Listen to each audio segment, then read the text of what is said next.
Assalamualaikum warahmatullahi wabarakatuh. Bismillah, alhamdulillah, la haula wa la quwata illa billah. Allahumma salli ala Sayyidina Muhammad abdika wa nabika wa rasulika nabil ummiyi wa ala alihi wa sahbihi wa sallim tasliman biqadril azamatika fi kulli waqtin wahin. Para santri, wali santri dan keluarga bahagia dimanapun kalian berada di seluruh penjuru negeri tercinta Negara Kesatuan Republik Indonesia atau di berbagai belahan dunia manapun. Apa kabar kalian hari ini? Saya yakin kalian dalam keadaan baik lahir dan batin, bersama dengan keluarga, orang-orang yang kalian kasihi dan orang-orang yang kalian cintai. Dan saya yakin kalian juga tengah menyelesaikan tugas harian. Semoga kalian semua sukses. Harapan dan doa saya selalu, semoga kita semua senantiasa diberikan rahmat, hidayah dan maunah oleh Allah Subhanahu wa Ta'ala, bisa menjalani kehidupan ini sesuai dengan apa yang Allah Subhanahu wa Ta'ala kehendaki. Para santri, wali santri dan keluarga bahagia, tadi malam itu hujan pertama di tempat kita di pesantren Al-Amanah Jenwangi Sidoarjo, cukup lebat.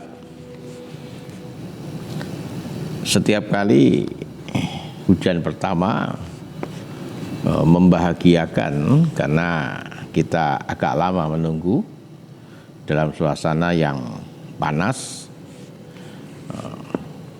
udara yang demikian gerah, mendadak tanpa kita duga.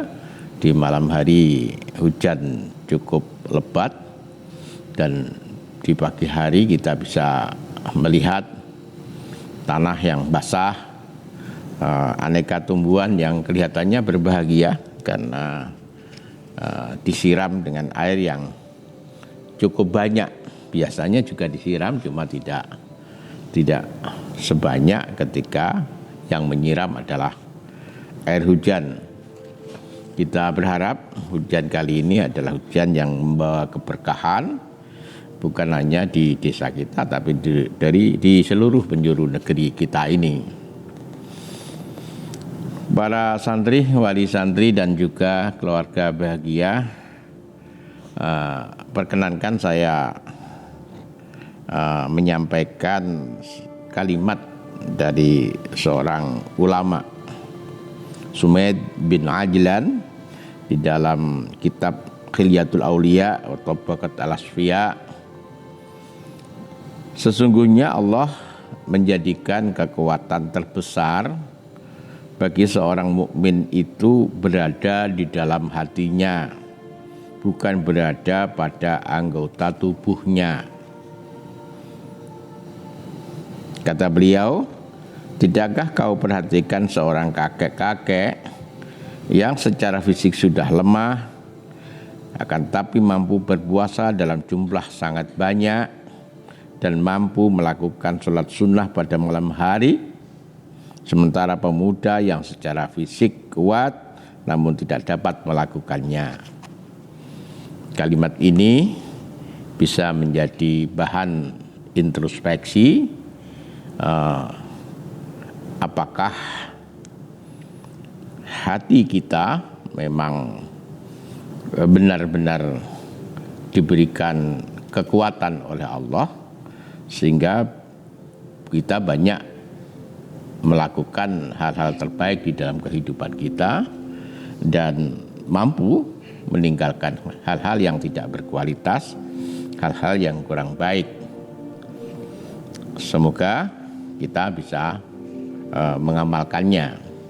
Para santri, wali santri dan keluarga bahagia, sebelum saya teruskan vlog ini, jangan lupa like, subscribe, dan share ke media sosial yang lain agar vlog ini berkembang.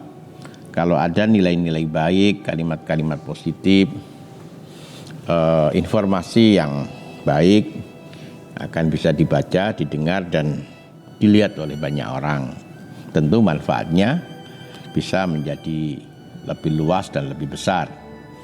Bagi kalian yang sudah subscribe, saya sampaikan terima kasih. Harapan saya vlog hari ini bisa menambah cerita positif, bisa menambah pengetahuan kita tentang nilai-nilai kebaikan, nilai-nilai idealisme, nilai-nilai keberanian, nilai-nilai kejuangan. Karena vlog kita hari ini bercerita tentang seorang sahabat. Santri, wali santri dan keluarga bahagia,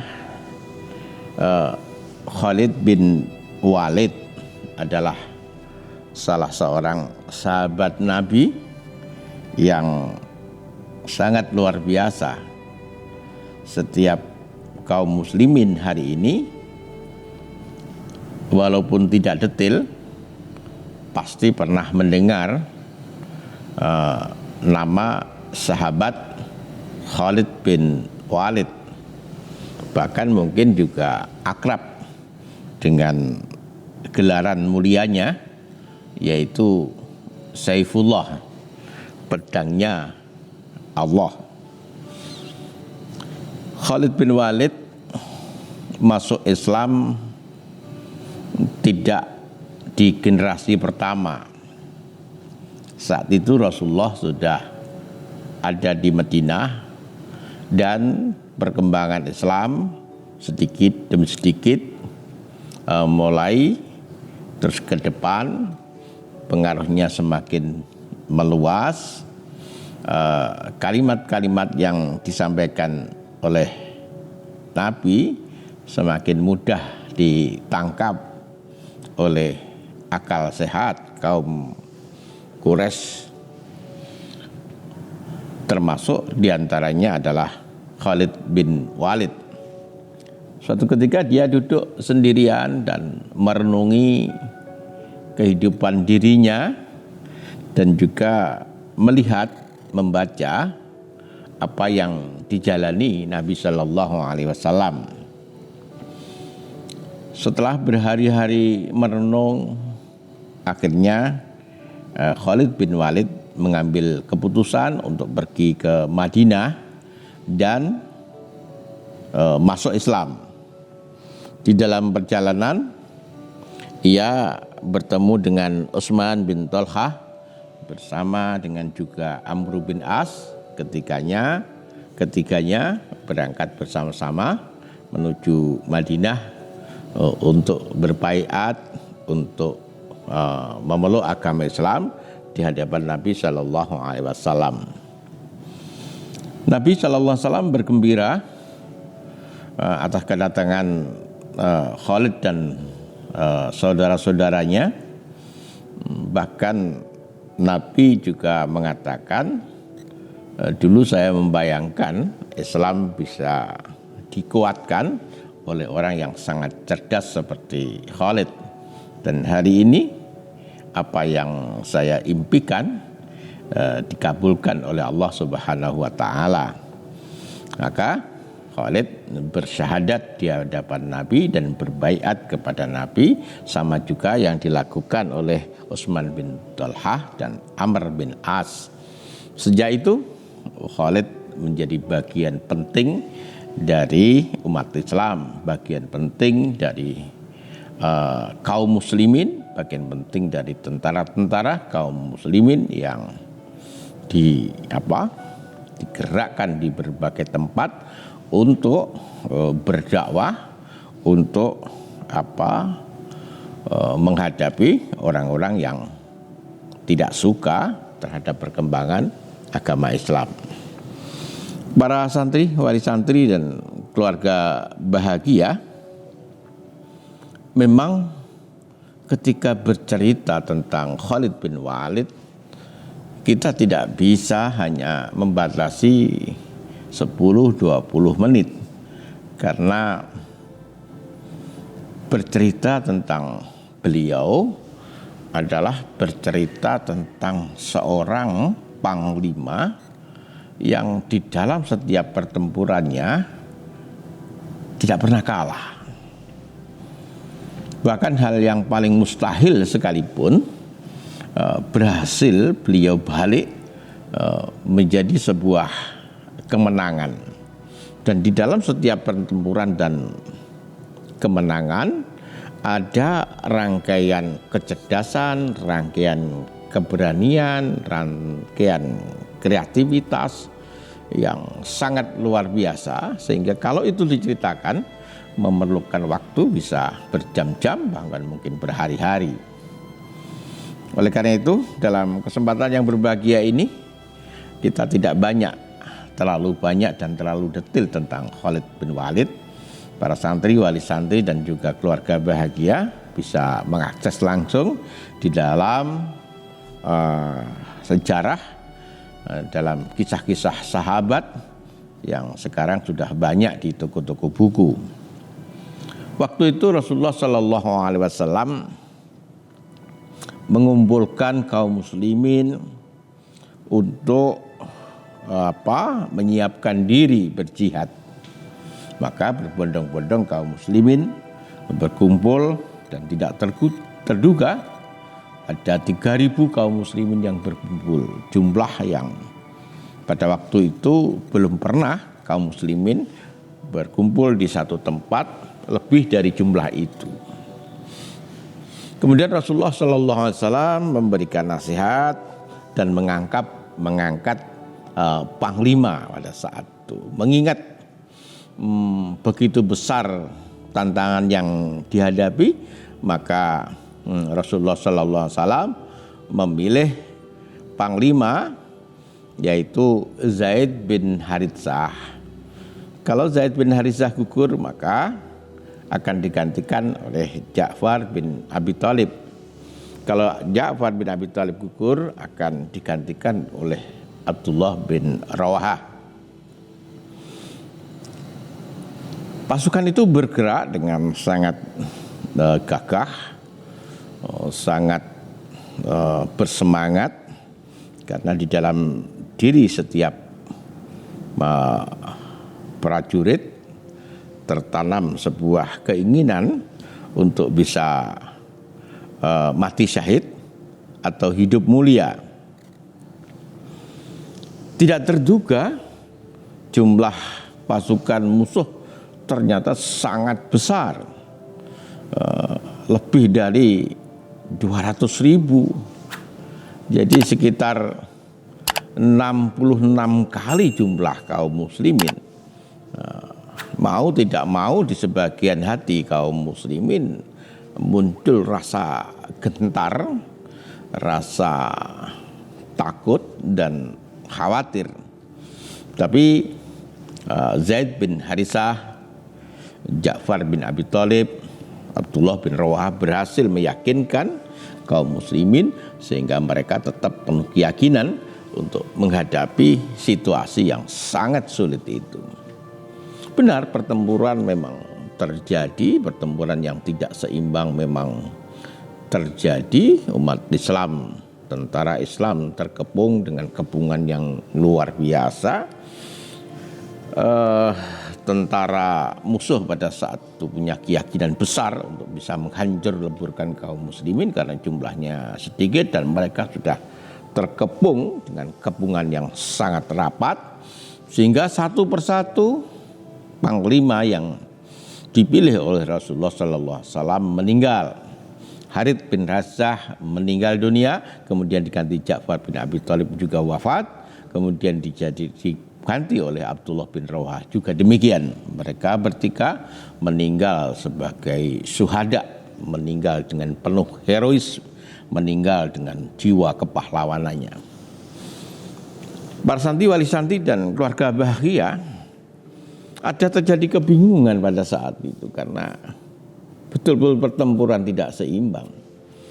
Maka Khalid bin Walid yang memang baru masuk Islam terpilih untuk menjadi panglima. Di sini Khalid bin Walid membuktikan kepiawaiannya, membuktikan kecerdasannya, kreativitasnya. Dia dengan sangat cepat melihat kondisi pasukannya, melihat keadaan musuh, kelebihan dan kekurangannya, maka Khalid bin Walid mengambil keputusan bagaimana dia harus menyelamatkan pasukannya dulu. Nah, dengan selamat. Ini tidak mudah karena bagaimana menarik ribuan pasukan di dalam kepungan musuh. Tapi dengan strategi yang sangat brilian, yang sangat cerdas, maka pasukan muslim bisa ditarik mundur untuk mengkonsolidasi diri dengan sangat dengan selamat. Pada saat itulah Rasulullah Sallallahu Alaihi Wasallam memberikan penghargaan kepada Khalid bin Walid sebagai sang pedang Allah. Para santri, wali santri dan keluarga bahagia, pada saat Rasulullah Sallallahu Alaihi Wasallam wafat, kemudian kepemimpinan diganti oleh yang mulia Abu Bakar Siddiq radhiyallahu an. Terjadi peristiwa yang luar biasa. Orang-orang yang baru masuk Islam kemudian kembali murtad dan mereka memprovokasi suku dan kabilah di sekitarnya, sehingga orang-orang yang murtad ini semakin banyak. Dan Abu Bakar merasakan itu sebagai sebuah tantangan dan tanggung jawab. Betapa malunya dia berhadapan dengan Rasulullah Sallallahu Alaihi Wasallam ketika membiarkan orang-orang yang murtad ini menyebarkan kemurtadannya kepada suku dan kabilah-kabilah yang lain. Maka Abu Bakar mengambil keputusan untuk mendatangi orang-orang yang murtad ini. Kalau kembali kepada Islam, maka mereka selamat. Tapi kalau mereka tetap dalam kemurtadannya, akan dihancurkan. Orang yang murtad ini mengkonsolidasi diri sehingga menjadi kekuatan besar bersama dengan orang-orang yang khawatir tentang perkembangan Islam. Mereka membentuk pasukan yang sangat besar dipimpin oleh seorang nabi palsu, Musailimah al-Kadzab. Abu Bakar memilih mendekati Khalid bin Walid dan berbisik kepada Khalid bin Walid. Kata Abu Bakar, aku mendengar Rasulullah Sallallahu Alaihi Wasallam bersabda, sebaik-baik hamba Allah dan teman kerabat adalah Khalid bin Walid, salah satu pedang dari pedang-pedang Allah yang dia hulus kepada kaum kafir dan kaum munafik. Perang Yamamah itu perang yang sangat dahsyat, termasuk perang modern, tapi memang senjatanya senjata pada waktu itu. Keunggulan silih berganti. Kadang Musailimah al-Kadzab unggul, kadang Khalid bin Walid unggul dan sebaliknya. Tapi akhirnya dengan kegigihan yang luar biasa, kepemimpinan yang sangat luar biasa, maka kaum muslimin mendapatkan kemenangan di bawah Panglima Khalid bin Walid. Itu bukan pertempuran yang terakhir. Masih banyak puluhan pertempuran yang diikuti Khalid bin Walid. Dalam saat itu Abu Bakar pemimpin saat itu menyadari tentang keadaan umat Islam di ujung-ujung perbatasan yang mereka belum masuk Islam dan selalu mengintai dan sewaktu-waktu bisa menyerbu kaum muslimin. Yaitu mereka adalah orang Persia di Irak dan Romawi di Syam. Mereka sungguh mengkhawatirkan, keadaan mereka sangat mengkhawatirkan karena mereka memiliki pasukan, memiliki persenjataan, memiliki kepemimpinan yang kuat, dan mereka jelas-jelas melakukan perlawanan, permusuhan dengan kaum muslimin. Maka Abu Bakar kembali meminta Khalid untuk menyiapkan segala sesuatu untuk menghadapi orang-orang Persia dan Romawi di Syam ini. Pertama yang dilakukan Khalid adalah berkirim surat kepada mereka. Apakah mereka mau masuk Islam? Kalau itu mau, maka kalian aman, atau kalian ada di bawah kekuatan Islam, kalian harus membayar pajak dan kalian aman, atau kalian akan dihancurkan. Mereka memilih yang ketiga. Mereka dengan jumlah pasukannya sangat berat, yang sangat besar, dengan senjatanya yang lengkap, mereka yakin akan bisa membuat tentara kaum muslimin tidak sampai menginjak tanah mereka. Jumlah tentara mereka luar biasa besar, 240.000 orang dengan persenjataan yang lengkap. Dari jumlah tentara, dari jumlah kelengkapan senjata memang tidak berimbang, tapi keteguhan hati, kekuatan iman, motivasi untuk syahid tentara muslim tak tertandingi. Ditambah dengan kepemimpinan Khalid yang brilian, maka keadaan menjadi seimbang. Khalid bin Walid membagi pasukannya menjadi kelompok-kelompok kecil. Mungkin selalu sekarang ya seperti Kopassus begitu, kelompok-kelompok kecil tapi punya skill yang luar biasa, punya keberanian yang tiada tandingnya. Mereka siap bertempur di berbagai medan, termasuk di belakang garis pertahanan musuh. Salah satu kelompok yang luar biasa pada waktu itu yang kita sendiri di zaman sekarang mustahil itu terjadi, tapi sungguh terjadi. Hanya dengan 100 orang tentara muslim itu bisa mengalahkan 40.000 tentara musuh. Subhanallah. Hanya 100 orang pasukan berhadapan dengan 40.000 orang pasukan dan menang. Para santri, wali santri dan keluarga bahagia. Itulah sedikit cerita tentang Khalid bin Walid, seorang sahabat yang memiliki kelebihan dalam ilmu kemiliteran, dan beliau ditempatkan pada kedudukan yang tepat dengan Khalid, maka umat Islam mendapatkan kemenangan demi kemenangan. Ketika Khalid bin Walid hendak wafat, ia berwasiat kepada Amirul Mukminin pada saat itu, Umar ibn Khattab. Mendengar wasiatnya, Umar ibn Khattab menangis tak henti-hentinya, karena orang yang besar itu hanya meninggalkan senjata dan kuda, selebihnya tidak ada.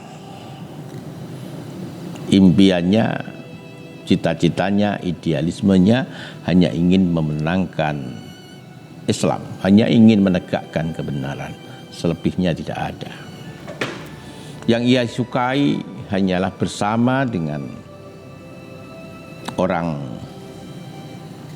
tentara Islam di kedinginan malam, dan di pagi harinya menyergap orang-orang kafir dan orang-orang musyrik. Itu lebih dia sukai ketimbang mendapatkan pengantin baru atau mendapatkan kabar lahirnya seorang anak. Di dalam seluruh tubuh Khalid bin Walid tidak ada satu bagian tubuh pun yang tidak pernah luka, baik oleh panah, oleh tombak, oleh pedang atau senjata yang lain. Ini menandakan Khalid bin Walid bukan hanya panglima di belakang musuh, di belakang pasukan, dia adalah panglima yang paling dahulu merangsek melawan musuh. Dan yang ditinggalkan hanya pedang dan kuda, dan itu pun diwakafkan untuk umat Islam. Itu yang membuat Amirul Mukminin pada saat itu, Umar bin Khattab, sampai menangis tak henti-hentinya. Para santri, wali santri, memang ada satu impian dari Khalid bin Walid yang tidak terpenuhi. Beliau ada di setiap pertempuran, ada di tengah musuh dan bertempur habis-habisan. Bahkan juga beliau pernah bertanding 1 melawan 1 dengan panglima musuh, Hormuz, orang yang sangat kuat pada saat itu, sehingga perang tanding itu mengkhawatirkan kaum muslimin. Jangan-jangan kalau Khalid sampai kalah, karena Hormuz itu adalah orang yang sangat kuat. Tapi sekali lagi Khalid bin Walid mampu menumbangkan panglima yang namanya Hormuz itu. Demikian hebatnya sehingga musuh senantiasa getar mendengar nama Khalid, dan Khalid pengen sekali bisa seperti sahabat-sahabat yang lain meninggal di dalam sebuah pertempuran. Tapi para santri wali santri, Allah berkehendak lain. Beliau meninggal di rumah dan di tempat tidurnya. Kata beliau, aku mati di atas ranjang seperti matinya seekor unta. Para santri, mungkin beliau bersedih tidak bisa meninggal di medan pertempuran, meninggalnya di rumah. Tapi Allah tentu punya cara pandang yang lain, ingin memuliakan seorang hambanya yang dalam pengabdian kepada Allah dan Rasulnya demikian sempurna. Ingin beliau wafat di rumah dalam keadaan sangat terhormat, ditangisi oleh ribuan sahabat, kemudian disolati oleh ratusan ribu umat Islam. Jenazahnya diantar dengan penuh kehormatan, dimakamkan dengan penuh kehormatan. Tentu ini bentuk penghargaan yang lain, tidak sesuai dengan harapan Khalid bin Walid, tapi tentu ini adalah bentuk penghargaan Allah kepada Khalid bin Walid.